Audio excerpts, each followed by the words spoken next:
యువతే చిన్న స్టూల్పై కావాలనే కూర్చున్న యాదాద్రి ఫోటో ఇష్యూపై బట్టి క్లారిటీ.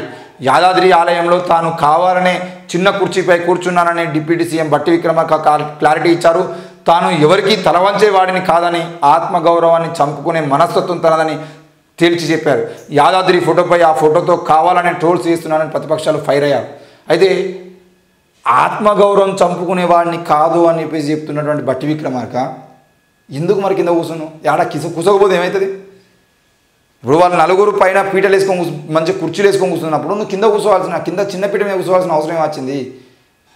కూసోకు భయ్, ఆత్మగౌరవం అంతగానో ఉండేది ఉంటే కింద కూసోకు. నువ్వు ఎందుకు కూర్చున్నావు? కూర్చోకుండా నిలబడ అవసరమైతే నిలబడితే కనీసం గౌరవాన్ని మీరు ఈరోజు కింద కూర్చొని బట్టి విక్రమార్క తన పరువు తీసుకోలేదు, తన జాతి పరువు తీస్తున్నాడు. తన జాతి పరువును బట్టి విక్రమార్క తీస్తున్నాడు కాబట్టి ఈరోజు ఆయన జాతి ప్రజలందరూ బాధపడుతూ ఉన్నారు. ఆ విషయాన్ని బట్టి విక్రమార్క గుర్తుపెట్టుకోవాలి. ఈరోజు నువ్వు ఒక జాతి తరపున ఒక నాయకునిగా ఎదిగినావు. నీకు నీ వెనకాల కులం లేకపోతే నీకు మంత్రి పదవి కూడా వచ్చేది కాదు. ఈరోజు మాదిగా ఉపకులాలకు సంబంధించిన ఒక వ్యక్తిని మంత్రివర్గంలోకి తీసుకొని మాల ఉపకులాలకు సంబంధించిన ఒక వ్యక్తిని మంత్రివర్గంలో తీసుకోవడానికి ప్రధాన కారణం కూడా కేవలం మీ కులం ఉంది కాబట్టి. నేను మొదట్లో మంత్రివర్గ విస్తరణ మంత్రివర్గ నిర్ణయం జరుగుతున్నప్పుడే క్లియర్గా చెప్పిన, మాదిగా మాల ఉపకులాలకు సంబంధించిన వ్యక్తులు కాదు, తప్పకుండా మాదిగా కులానికి మాల కులానికి సంబంధించిన 2 వ్యక్తులను కూడా మీరు తప్పకుండా మంత్రివర్గంలో తీసుకోవాలని కూడా మేము డిమాండ్ చేసినాం. ఆ డిమాండ్ను పక్కబట్టిరు. మేము డిమాండ్ చేసినంత మాత్రాన కాంగ్రెస్ పార్టీ పట్టించుకునే అవకాశాలు లేవు కావచ్చు. కానీ ఈరోజు అదే మాదిగా మాల దళిత జాతికి సంబంధించిన విషయంలో ఆత్మగౌరవాన్ని చంపే విధంగా నువ్వు బిహేవ్ చేసినావు కాబట్టి ఈరోజు ఆ జాతి బిడ్డలు బాధపడుతున్నారు. ఆ విషయాన్ని కూడా గుర్తు చేసుకోవాలి.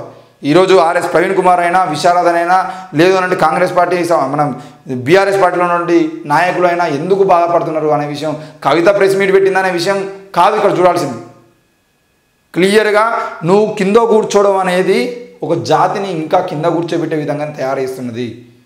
ఈరోజు నువ్వు నాయకునిగా ఎదిగి ఉప ముఖ్యమంత్రి స్థాయికి ఎదిగినా కూడా నీకు సమానత్వం లేదు అని అంటే రేపటి రోజున ఈ సమాజం ఇంకా ఈ కింద ఉన్నటువంటి ప్రజలందరినీ అట్లా చూస్తూ ఉంటుంది. కాబట్టి నువ్వు ఆడ ఆత్మగౌరవం చంపుకొని కింద కూర్చునేదంటే నీ ఆత్మగౌరవం కాదు సచ్చేది, దళిత జాతి ఆత్మగౌరవం. విశారదని చెప్పినట్టు క్లియర్గా అన్న ఒకటే మాట చెప్పిండు. ఆయన రాముడికి దగ్గర ఆంజనేయుడు ఎట్లా కింద కూర్చున్నాడు, రేవంత్ రెడ్డి దగ్గర బట్టి విక్రమార్క గట్టినే కూర్చున్నాడు, వాళ్ళ తప్పేమున్నది భయ అని చెప్పిండు. నువ్వు ఆ తరతరాల బానిసత్వానికి సంబంధించిన విషయంలో బానిసత్వాన్ని కాదు అని చెప్పేసి నువ్వు ఉప ముఖ్యమంత్రిగా ఎదిగినావు.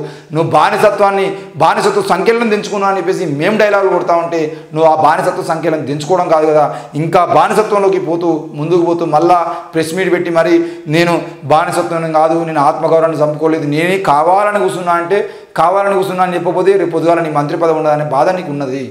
దయచేసి బట్టి విక్రమార్క గారు గుర్తుపెట్టుకోవాల్సిన విషయం ఏంటంటే మీరు కూర్చోవడం వల్ల మీరు వ్యక్తిగతంగా కింద కూర్చోరు, అవసరమైతే ఆ చిన్న పీట కూడా వేసుకోకుండా కింద కూర్చోరు, ఎవరు పట్టించుకోరు. ఈరోజు రేవంత్ రెడ్డి లేదంటే ఇంకెవరో శ్రీధర్ బాబు ఎవరన్నా కింద కూర్చుంటే మేము పట్టించుకుంటున్నామా, బాధపడుతున్నామా?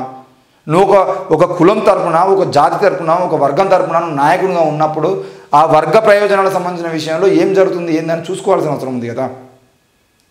ఈరోజు దళిత జాతి తరపున నేను మంత్రిగా ఎన్నుకున్నప్పుడు, మంత్రిగా నీకు సీటు ఇచ్చినప్పుడు ఆ సీటును కాపాడుకునే ప్రయత్నం చేసినట్టుగానే నువ్వు కూర్చునే సీటు కూడా సమానత్వంతో కూడిందా లేదా అని చూసుకోవాల్సిన అవసరం ఉంది. అందుకు బాధపడుతున్నాడు, అంతే తప్పించి నువ్వు ఏడ కూర్చుంటావు నీ వ్యక్తిగతం.